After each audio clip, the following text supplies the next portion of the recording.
నెల్లూరు జిల్లా మైపాడు సబ్స్టేషన్ పరిధిలో విద్యుత్ శాఖ అధికారుల తీరుపై తీవ్ర విమర్శలు వెల్లువెత్తుతున్నాయి.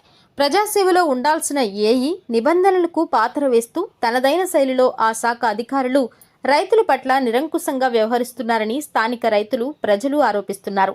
శాఖలోని లైన్మెన్లు, అసిస్టెంట్ లైన్మెన్లను పక్కన పెట్టి ప్రైవేట్ వ్యక్తులతో విద్యుత్ పనులు చేయిస్తూ సామాన్యుల జేబులకు చిల్లులు పెడుతున్నట్లు సమాచారం.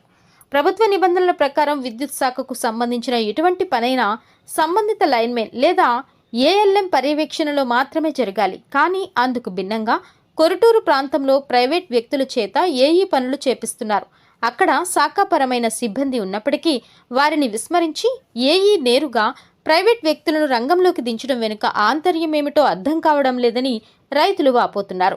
విద్యుత్ శాఖలో పారదర్శకంగా ఉండాల్సిన చోట నేడు అక్రమ వసూళ్లకు అడ్డాగా మారిందనే ఆరోపణలు వస్తున్నాయి. రైతులకు ట్రాన్స్ఫార్మర్ కాలిపోయినప్పుడు దానిని బాగు చేయించి మరలా పునరుద్ధరించడానికి 2000 నుండి 3000 వరకు వసూలు చేస్తున్నట్లు ఆరోపణలున్నాయి. విద్యుత్ లైన్లు లేదా ట్రాన్స్ఫార్మర్ల వద్ద ఎటువంటి చిన్న పని చేయాలన్నా దానికి వినియోగించే సామాగ్రిని బట్టి ముందే ధరలు నిర్ణయించి వసూలు చేస్తున్నారనే విమర్శలు కూడా వినిపిస్తున్నాయి.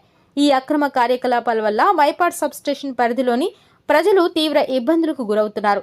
గంగపట్నం, మైపాడు, నర్సాపురం, మెత్తలు, కొమరిక, సోమరాజుపల్లి, వారణాసి వారి కండ్రిగా, ఊరిబిండ్రి వారి కండ్రిగా కొరుటూరు ప్రజలు ఈ దుస్థితిని ఎదుర్కొంటున్నారు. ఈ విషయంపై ఉన్నతాధికారులు స్పందించాలి. ప్రభుత్వ అధికారిగా ఉంటూ ప్రజల సొమ్ముతో దోపిడీకి పాల్పడడం ఎంతవరకు సమంజసం అని రైతులు ప్రశ్నిస్తున్నారు. ఇప్పటికే ఈ వ్యవహారంపై స్థానికంగా తీవ్ర చర్చ జరుగుతోంది. సంబంధిత విద్యుత్ శాఖ ఉన్నతాధికారులు వెంటనే రంగంలోకి దిగి మైపాడు ఏఈపై వస్తున్న ఆరోపణలను క్షేత్రస్థాయిలో విచారించాలని, అక్రమాలకు పాల్పడుతున్న వారిపై కఠిన చర్యలు తీసుకోవాలని ప్రజలు డిమాండ్ చేస్తున్నారు.